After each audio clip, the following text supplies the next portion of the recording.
Hello, hello. Happy Wednesday. Let me turn down this music.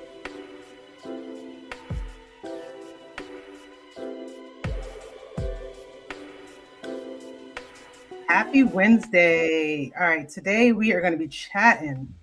We're going to be chatting about boundaries, specifically how you can actually set boundaries to help you reach your financial goals.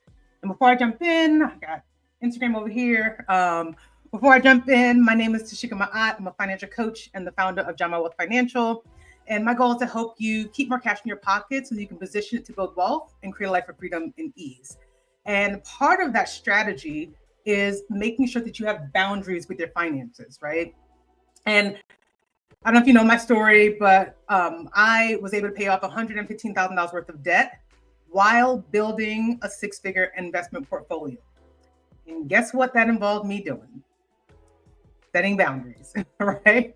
And so I want to talk through 3 boundaries that I had to set that allowed me to actually make this change, right? Because for me, I know I had this goal of I wanted to hit 6 figures. So once I actually got to that point, when I did not have the success, put that in air quotes, that I felt I should have, meaning that money was going to change my life, allow me to do the things that I wanted to, buy the house that I wanted to, be able to get the things that I desired.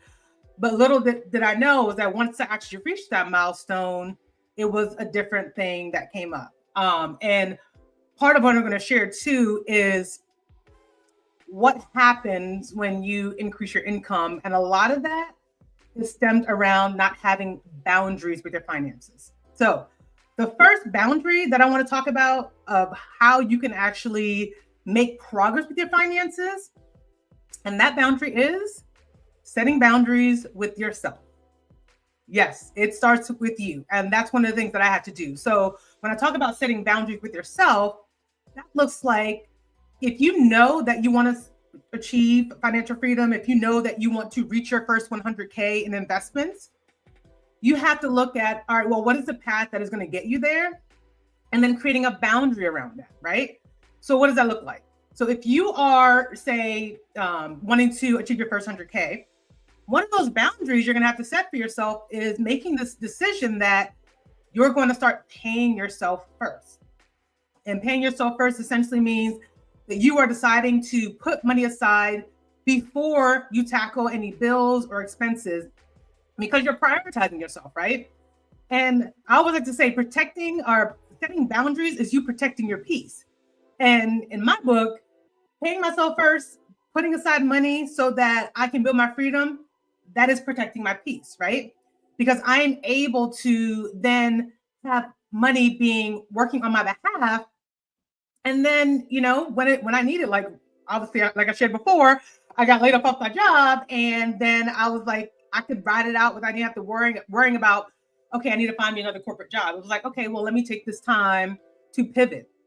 And a lot of that was possible because I decided to set a boundary with myself on whenever I get money, I'm going to take that first 10, 20%, and I'm going to position it towards building the life that I needed to build, right?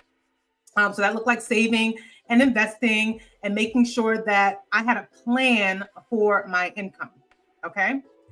Now, the second boundary that I want to talk about is, I want to talk about this one because I know it's a delicate topic, especially for people with different cultures. I know my family is Jamaican, and I grew up with, as you make more money, right, and you're doing well, it's kind of typical that, okay, you're going to help out the family members, who may not be doing as well as you, right? It's very communal, which is a good thing to an extent.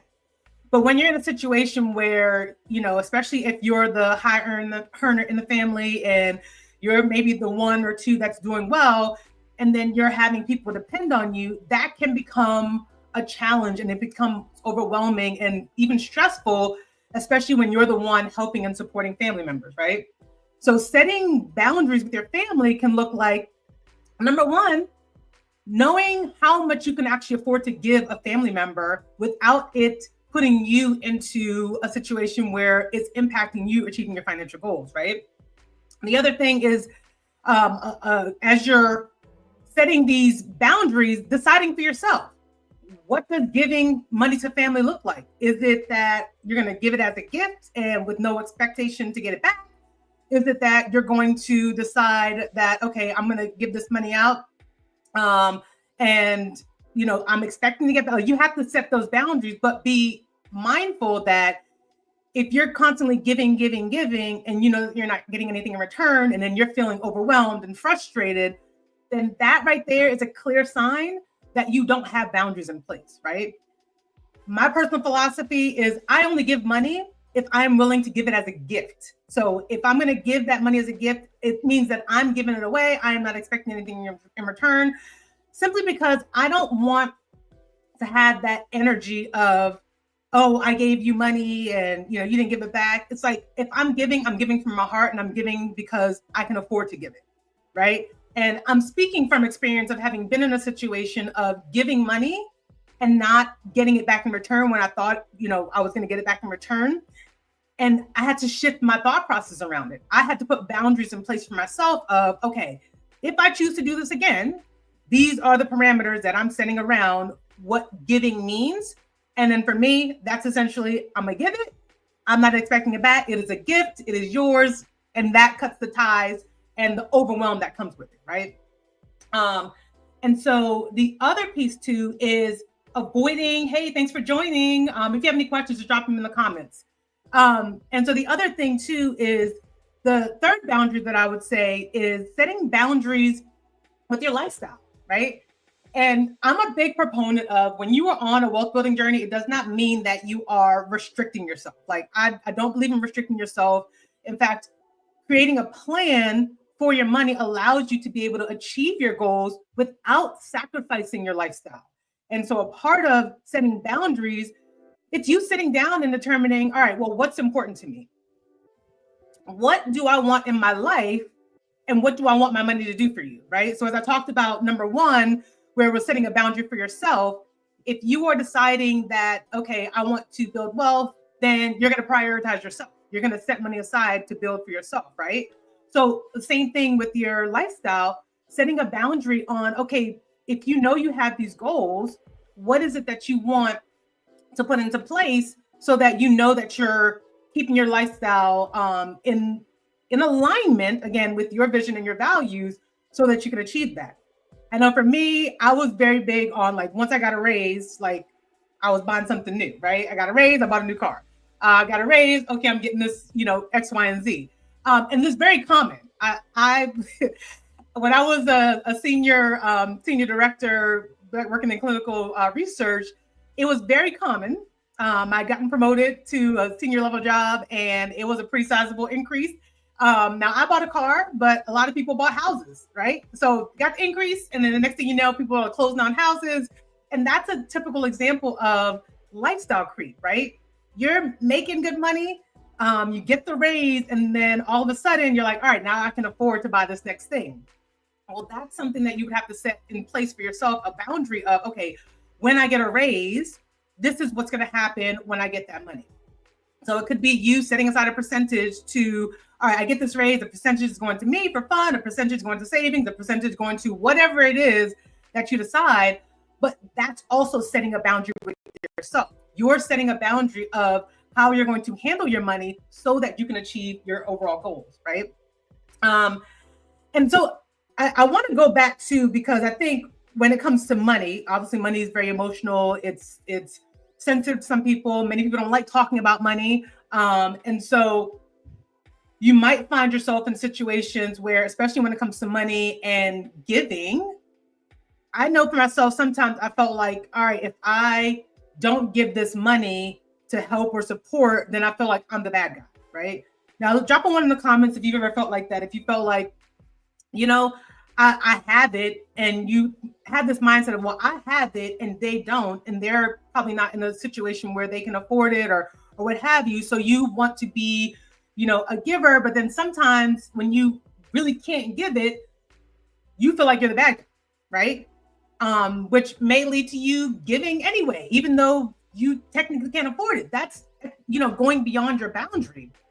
And so I really want you to understand that for you to be able to be at peace with yourself, with your decisions, you want to make sure that you outline for yourself what you want, and then be okay with saying no. Like, seriously, no, as a complete sentence. Because knowing that you have these boundaries in place, if you decide, okay, I have this boundary, I'm only going to give $200 a month to if family asks, and if that's my threshold and I don't have any more to give and someone else comes and asks me for money, that's within my boundary of saying no, because that pot's gone and I don't have any more to give, right? So that's why it's so important for you to establish those thresholds and boundaries of, one, how you're going to operate with your money, like how are you going to direct it for the life that you want? How are you going to set boundaries with your family so that, for those who may need help, and because like I'm someone, I love helping. So that's why I personally have a help family fund, so that I know that I can have that budget and threshold to help as needed. But then number 3 is setting boundaries with your lifestyle so that you're able to, manage how, when that money comes in, that you're not, unintentionally inflating your lifestyle, because it doesn't matter how much you make. You keep increasing your income, right? If you don't have a handle on your finances, if you don't have a plan with your finances, that's why you're feeling like you're always feeling like, I'm making money, I'm getting the raises. Why don't I still feel like I can, handle my finances? Why does it still feel overwhelming? And it's simply because either A, you don't have boundaries in place to manage your money, aka also having a plan for your money. And so you're always going to feel that stress and overwhelm. And so that's why I say boundaries are so crucial, because I'm going to say this again. Boundaries are how you protect your peace, protect yourself from the overwhelm, and protect yourself from giving beyond your means, right? Hey, thanks for joining. And if you have any questions, just drop them in the comments. Yes, exactly. Someone says we're always giving more to our family. Exactly. I know. I've been there. I've been in that situation where I've even taken out of my emergency fund to help family out, right? And it's taught me the lessons of, yes, I want to give. Yes, I want to support my family, but I also have to understand, like, I'm a mom, I have 4 kids. I also have my core family that I need to take care of as well. So if I'm giving beyond my means, and then something happens, now I don't have the funds to help, right? So I say all that to say is there's a way that you can prepare to be able to still take care of your goals and your financial needs and still be able to support your family. But you have to have those boundaries in place of what you plan to do with your income, right? And so I want to ask you guys too, like, what would it feel like for you if you were able to have boundaries in place where you can still support and help, but still be able to achieve your goals, right? And this is one of the things that I had to do. Like I said, I was giving money to family, I was helping out and being generous, but I understood that it kept me in this cycle where I just didn't know how to get out. And once I started setting those boundaries, I was able to pay off $115,000 worth of debt while building a 6-figure investment portfolio in less than 5 years. And it wasn't that I got some super mega raise or anything. It was simply of me setting boundaries. I had to have some tough conversations with people. And I started saying out loud, hey, I'm on this debt journey. I'm trying to pay off this debt. I'm trying to build up. And so I just started explaining, like, hey, this is what I'm doing. But understand, I say that, but understand that when you put boundaries into place, some people may get upset. One, because maybe they were benefiting, and now that there's you're protecting your peace and you're putting a boundary in place, they may feel some type of way. So I'm just going to put that out there. But you have to be confident enough in yourself and firm enough to know that, okay, if I don't do this, then I'm always going to continue to be in the cycle. I'm always going to be, making more, but still feeling like I just can't move forward. So it's very crucial that you set that boundary in place, because it is possible for you to still help without jeopardizing your overall financial situation. So let me know if you guys have any questions. Yeah, absolutely. So I think this is definitely one of the topics that I love teaching when I'm coaching, because especially as women, we're natural givers and love to help and nurture and support. And it's not that we can't do those things. We just need to make sure that we're also protecting our peace as well. So that's the message I got for y'all this week. Remember, setting boundaries with yourself, number one. Set a boundary with yourself, number one. Set boundaries with your family. Set boundaries with your lifestyle, because those are the things that are going to help you. Yes, someone said heavy on the be firm. Yes, be firm and be okay with it, right? So those are the three boundaries that I found that really, really helps. But again, number one, it starts with you. You have to set the boundary with yourself first, especially if you're, and I won't go on another tangent, but especially if you're like someone where you're saving money and you know you want to save, but you somehow keep finding yourself dipping back into that savings. You're taking money out. I know, because I was one of those people. It wasn't until I had to set a boundary like, okay, Chica, this money that you're saving is for X or Y or Z. So before I even grabbed it, I knew for myself, like, okay, if I take money from this bucket, then that means I'm impacting this thing that I said I was going to save for. So it really is just getting firm with yourself, with your family, and just making sure that you know exactly what you're working toward. Okay. All right, this was fun, guys. As I said, I am doing this every Wednesday at 3 p.m. So drop in the comments if you're watching this in the replay. Let me know what you took away from it. And also let me know, like, what are some boundaries you had to put into place to help you progress with your finances? All right. And until then, here's to your financial freedom. Peace.